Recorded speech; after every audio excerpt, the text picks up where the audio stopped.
नंदिनी के इर्द गिर्द कसकर अपनी बाहें लपेट रखी थी। नंदिनी को जब एहसास हुआ कि वो नहीं गिरी है, तो उसने सिर उठाकर देखा, तो वहां अम्बुज खड़ा उसकी तरफ ही देख रहा था। अम्बुज को देखते ही नंदिनी भी उसकी तरफ देखने लगी। दोनों एक दूसरे की आंखों में देखते हुए खो गए थे। तभी ऋषि की आवाज उन दोनों के कानों में पड़ी। वो मासूमियत से बोला, मम्मा मुझे माफ कर दो, मेरी वजह से आप गिरने वाली थी। ऋषि की आवाज सुन दोनों ने एक दूसरे को देखते हुए अलग हुए। फिर नंदिनी झुककर ऋषि को गोद में उठाते हुए, कोई बात नहीं बच्चा, आपकी गलती नहीं थी। वो तो मम्मा का पैर मुड़ गया था, इसलिए मम्मा गिरने वाली थी। फिर अम्बुज भी उसके गाल चूमते हुए, लेकिन मैंने आपकी मम्मा को गिरने कहाँ दिया, बचा लिया ना, अब तो मुस्कुरा दो, कहते हुए अम्बुज ऋषि को गुदगुदी करने लगा। ऋषि खिलखिलाते हुए हंस पड़ा। वहीं रितेश एक जगह खड़ा उन तीनों को देख रहा था। उसके चेहरे को देखकर कोई भाव पता नहीं चल रहा था। वो खुश था या गुस्सा कुछ कह नहीं सकते थे। कामिनी भी अपने कमरे के दरवाजे से ही उन तीनों को देख रही थी। उन तीनों को देखकर ना जाने क्यों वो अंदर चली गई। उधर रितेश भी अपने कमरे में चला गया। बच गए वो तीनों, जो एक हैप्पी फैमिली की तरह लग रहे थे। ऋषि खिलखिलाता हुआ बस बस करने के लिए कह रहा था, तो अम्बुज ने उसे गोद में लिया और बाहर निकल गया। नंदिनी अम्बुज की तरफ देखते हुए फिर सोच में पड़ गई। दूसरी तरफ विक्रम अपने घर वापस जा रहा था। आज उसे हॉस्पिटल से छुट्टी मिल गई थी। वो इस वक्त अपने फोन में रश्मि की फोटो देखते हुए, बड़े दिनों बाद आज अपने चांद का दीदार करूंगा, उनके इर्द गिर्द अपनी दुनिया बसाऊंगा, लेकर तुम्हें अपनी बाहों में, इस दुनिया से ही ले उड़ूंगा, सोचते हुए विक्रम जोर जोर से हंसने लगा। उसकी हंसी बहुत ही खतरनाक लग रही थी। दूसरी तरफ रश्मि अपने कमरे में बैग के हेडरेस्ट से सिर टिकाए बैठी हुई थी। उसने सुबह से रुद्राक्ष को नहीं देखा था, तो वो इस वक्त रुद्राक्ष के बारे में ही सोच रही थी। तभी बूढ़ी काकी अंदर आते हुए, छोटी बहुरानी, बोलते हुए वो अंदर आती है और आते ही रश्मि के सामने काढ़े की थाल रखते हुए, छोटी बहुरानी इसे पी लीजिए, आपको आराम लगेगा, बूढ़ी काकी बोली और थाल रखते हुए एक तरफ खड़ी हो गई। रश्मि ने उन्हें देखा और फिर उनके लाए हुए सूप को। ये देखकर रश्मि की आंखें नम हो गई, क्योंकि जब भी वो ऐसे ही बीमार पड़ती थी, तो रश्मि की माँ भी ऐसे ही उसके लिए काढ़ा बनाकर लाती थी और उसे अपने हाथों से प्यार से पिलाती थी।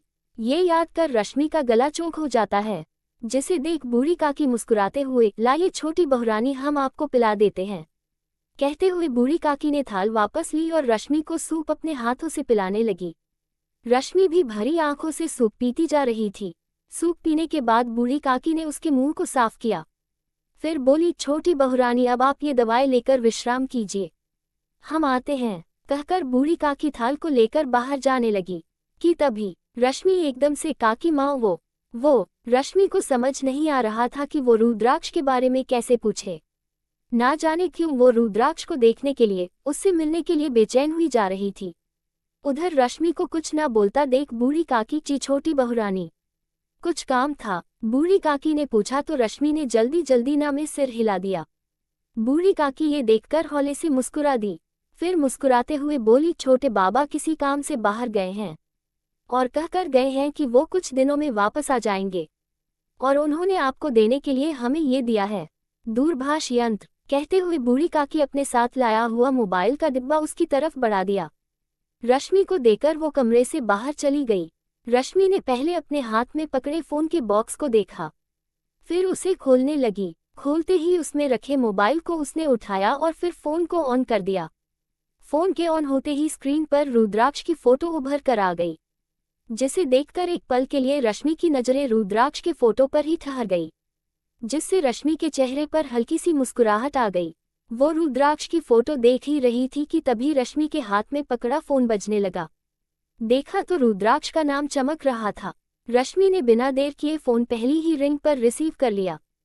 फोन के रिसीव होते ही रश्मि के दिल की धड़कन तेज हो गई।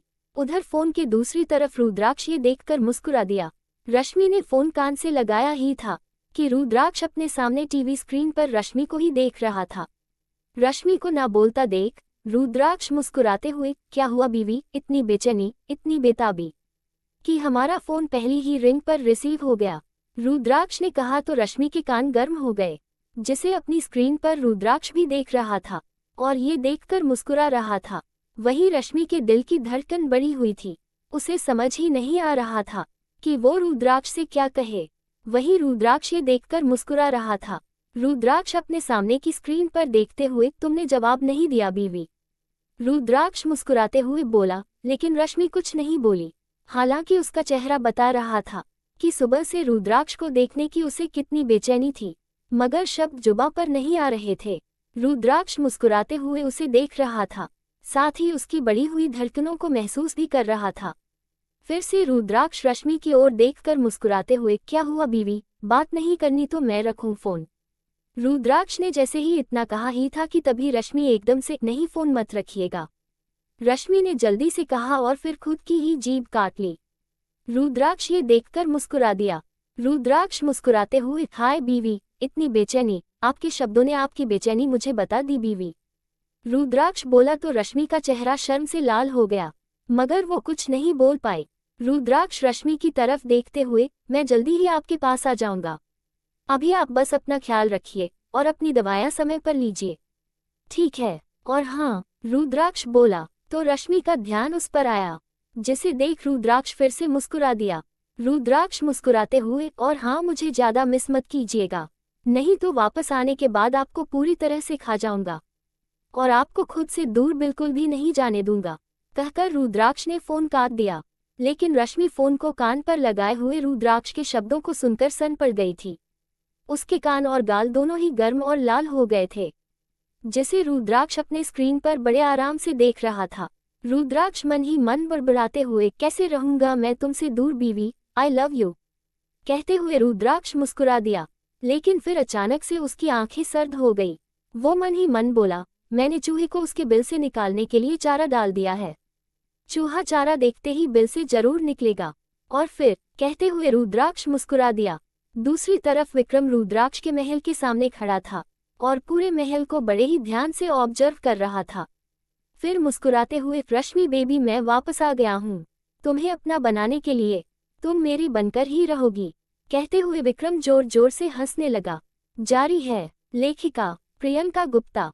आज का भाग आपको कैसा लगा कमेंट करके जरूर बताइएगा। तो मिलते हैं अगले भाग में। और जिन लोगों ने मुझे सब्सक्राइब नहीं किया है, अभी कर लीजिए, ताकि आपको मेरी कहानियों के नोटिफिकेशन सबसे पहले मिल सकें। Thanks for watching.